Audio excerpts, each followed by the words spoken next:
wassalamu ala ashrafil anbiya'i wal mursalin sayyidina Muhammadin wa ala alihi wa sahbihi ajma'in.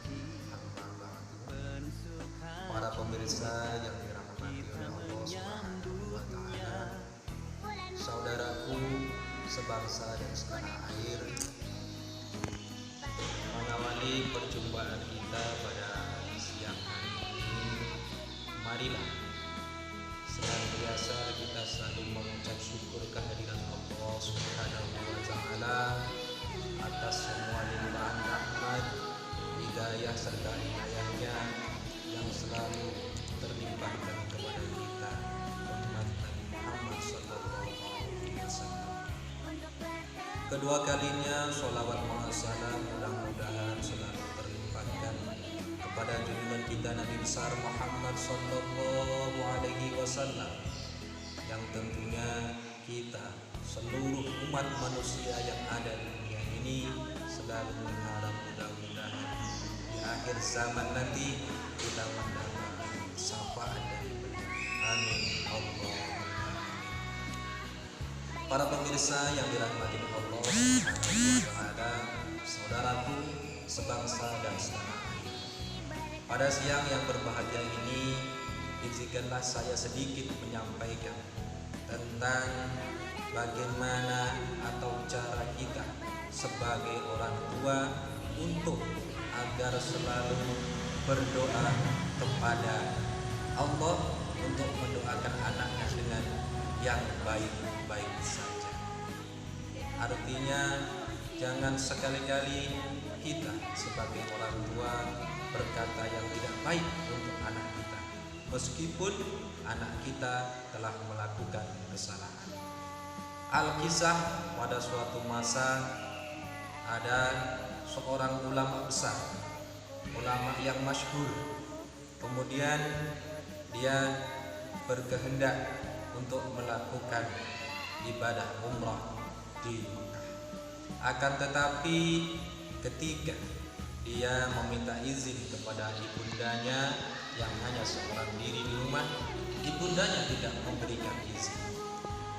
Karena tekad yang begitu besar dari seorang ulama ingin berumrah di kota Mekah, kemudian dia mengabaikan larangan dari ibundanya. Dia memaksa untuk melaksanakan umrah tanpa meminta izin kepada orang tua. Pada akhirnya ibundanya merasa sedih, merasa sakit hati, merasa jengkel, dan juga merasa marah ketika anaknya pergi umrah tanpa meminta izin kepadanya atau tanpa restu dari orang tua. Kemudian ibundanya bermunajat kepada Allah, meminta kepada Allah, ya Allah, ya Rabbi, anakku satu-satunya dia pergi umrah, tetapi dia tidak izin kepadaku ya Allah, sehingga aku ditinggal sendirian. Kemudian si orang tua tadi meminta kepada Allah, ya Allah, berikanlah hukuman kepada anakku itu karena dia telah pergi umrah tanpa meminta izin kepadaku.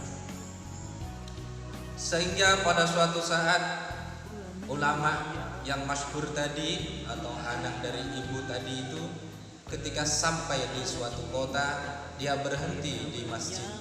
Kemudian dia masuk ke dalam masjid dan melaksanakan ibadah sholat di dalam masjid.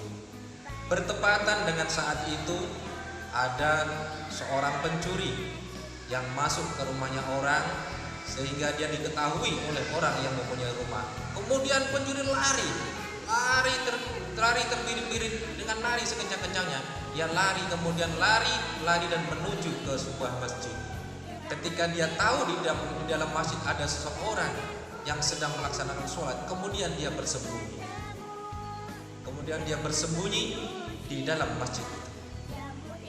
Sehingga banyak orang yang mencari mana pencuri itu. Ada orang yang melihat pencurinya masuk masjid. Ketika di dalam masjid didapati ada seorang ulama yang sedang melaksanakan sholat, akhirnya ulama tersebut ditangkap oleh orang-orang itu, oleh warga dan oleh masyarakat itu. dikiranya ulama itu adalah seorang pencuri, sehingga ulama tersebut langsung dibawa ke balai kota, kemudian diadili. Dipotonglah tangannya ulama itu, dipotonglah kakinya, kemudian dibutakan matanya. Ya Allah, ya Rabbi, naudzubillah, naudzubillah, summa naudzubillah. Kemudian ada salah satu warga yang mengenali ulama tersebut.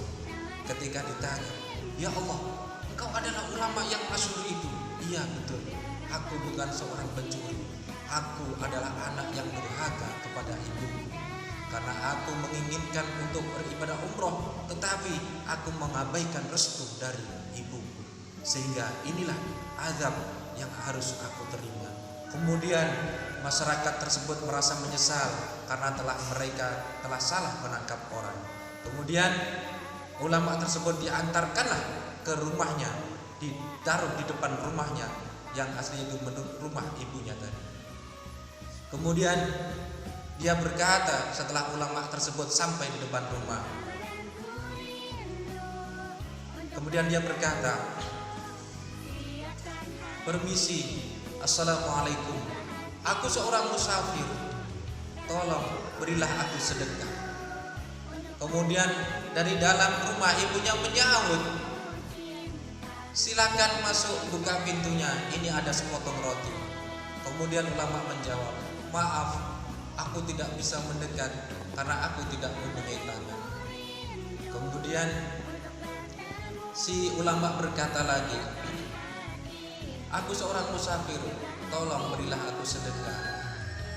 Kemudian si ibu menjawab, masuklah, akan tetapi aku di rumah hanya seorang diri dan aku ada seorang perempuan. Maaf, aku tidak bisa masuk karena aku tidak punya kaki untuk berjalan. Kemudian si ibunda keluar dari rumah menemui si musafir tersebut. Betapa dia terkejut, betapa dia terhenyak. Ternyata yang dilihat ada seorang laki-laki tanpa tangan, tanpa kaki, dan matanya buta. Kemudian si laki-laki tersebut bersujud di kaki ibunya. Ibu, aku anakmu. Aku memohon maaf kepadamu ibu, karena aku telah mengabaikan restumu. Aku tidak meminta izinmu untuk melakukan ibadah umroh, sehingga Allah memberikan azab seperti ini. Kemudian si ibu menjerit, ya Allah, ya Rabbi, ampunilah aku dan ampunilah anakku, sehingga aku pernah berbuat salah kepada mereka, kepada anakku, karena aku telah meminta doa yang buruk kepada anakku. Kemudian si ibu kembali bermunajat kepada Allah, ya Allah, cabutlah nyawaku dan cabutlah nyawa anakku, sehingga itu bisa menebus dosa-dosaku kepadamu. Allah pun mengabulkan doa mereka berdua, sehingga mereka langsung menghadap kepada Allah dengan sukacita. Ma'asyiral muslimin, para pemirsa yang dirahmati Allah Subhanahu wa taala, saudaraku sebangsa dan setanah air. Banyak pelajaran yang kita petik dari kisah tadi. Satu, janganlah berdoa yang jelek untuk anak kita. Meskipun anak kita nakal, meskipun anak kita bandel, tapi memintalah kepada Allah dengan yang baik-baik saja. Mungkin ini sedikit yang bisa saya sampaikan. Mohon maaf apabila banyak kesalahan dan kekurangan. Wabillahi taufiq wal hidayah. Wassalamualaikum warahmatullahi wabarakatuh.